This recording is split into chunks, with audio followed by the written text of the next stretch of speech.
President Bola Ahmed Tinubu has actually urged a U.S. court to conceal his Chicago State University records because his reputation as a Nigerian president is at risk of further being tainted by Nigerian bloggers. My people, not be sponsored with the year for internet to my people. Before I just finish this video when I play for now. So if you know say you never follow this page, do me a favor, follow this page, like this video, share, and as you do, may God bless you. Watch this video, my people.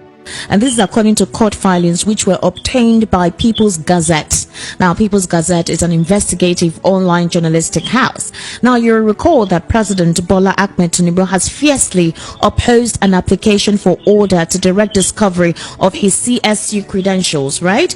Claiming that releasing them is tantamount to arming Nigerian bloggers with information to discredit and weaken his reputation. Now, according to Mr. Tinubu, previous records the school released in 2022 to Nigerian lawyer Mike Enahoru-Eba have been turned into weapons by bloggers to attack his character.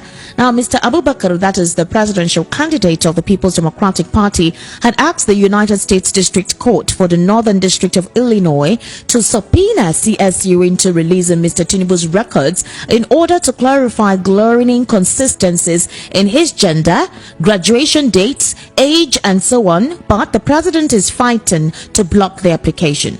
Now, responding to previous subpoena in 2022, CSU had provided Mr. Eba with records that showed a certain Bola Tinubu born March 29, 1954, who attended the school at the same period as President Tinubu claimed in the 1970s was a female. He also recently expunged his primary and secondary school education from his records after it was discovered that the primary and secondary schools he listed under oath in his 1999 run for Lagos governor did not exist anywhere in Nigeria. Also, Atiku Abubakar believed the requested records would show which early and high school papers President Tinubu submitted to CSU before he was admitted to study there.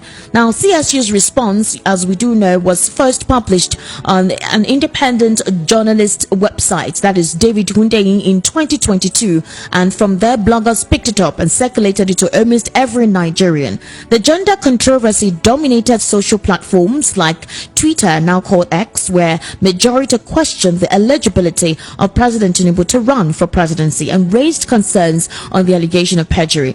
Now, Mr. Elvis, we have, I'm sure you do know President Tinubu from the Nadeko days, the days of Nadeko, where he fought for the freedom of Nigerians, fought for democracy before he actually went in exile, came back to become the governor of Lagos State for approximately 8 years. And President Tinubu is known as a renowned political strategist, someone who sees 5 steps ahead of any opponent. He has made presidents of nations, he has installed a lot of governors in Nigeria, possibly even made president. So a lot of persons feel that he has the political strategic will to do what needs to be done if he needs it and if he wants to get it. Now, during his campaign, he ascertained that he would win these elections, which of course he did, and he stated that it is his turn. But the question that has arisen now concerning some statements that has been made and the records unavailable to prove the statements that were made.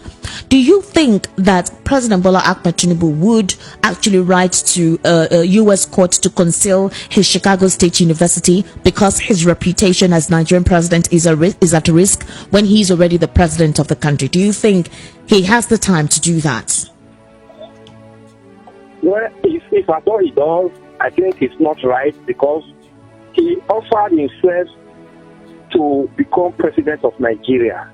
When you bring out yourself to become a public, to occupy a public office, Nigerians deserve to know whom you are.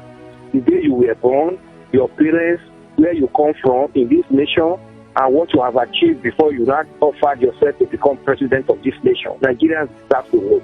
They deserve to know who their president is. So if he writes such letter or he has informed them they should conceal whatever, I think it's not right, because if he was in his house, he's not a public figure. Nobody will be proving his past life. Nobody will be proving his credentials and all that. But at the time he came out and said, I want to become president of Nigeria, every Nigerian deserves to know who their president is. So if he writes such letter or informs the school not to release whatever because Nigerian press will fester on it, it is not a good one, which means he has something to hide. If he doesn't have anything, he that is coming to SPP must come with clean hands. If he doesn't have anything to hide, he should even be proud to tell Nigerians, these are my qualifications. When they were screening the ministers that day, we saw the ministers telling us, these are my credentials, this is what I have achieved, this is what I went through. That's what Nigeria, like at every public office you want to hold in this nation or anywhere in the world, it is desirous that the people must know who you are, where you are coming from, and what you have done before you got to that stage, and you said you want to become a public figure. So okay. If he writes such letter, or he informed the school not to release it, I think it's a wrong one. Mr. Elvis. All right. Almost throughout last week, this certificate situation has been all over most, media platforms. We have actually had the conversation on this platform as many times as possible because we always have, we see developments come up concerning that particular CSU certificate. But the question is this, there is a minimum certification, educational certification requirement as a public figure, which already is in the Constitution, also on the INEC form. It's tantamount, it's there. Secondly, was there any pressure for him to declare something that he did not have? That's 2. And then 3, do you think it's too late presenting this as an evidence? Because all the political parties opposing the win of President Bola Ahmed Tinubu have tendered their final statement at the Presidential Election Petition Tribunal. So even if this was part of the documents that were tendered to INEC at the time, now evidences are beginning to come out because Atiku Abubakar is pursuing it as as vast and as quick as he can. But do you think it's going to have any import now? Do you think it's already late? Yeah, it may not really have any effect concerning the judgment because already we are expecting the judgment from the judiciary. But one thing is clear here, Esther. There is something that has to do with law and judgment.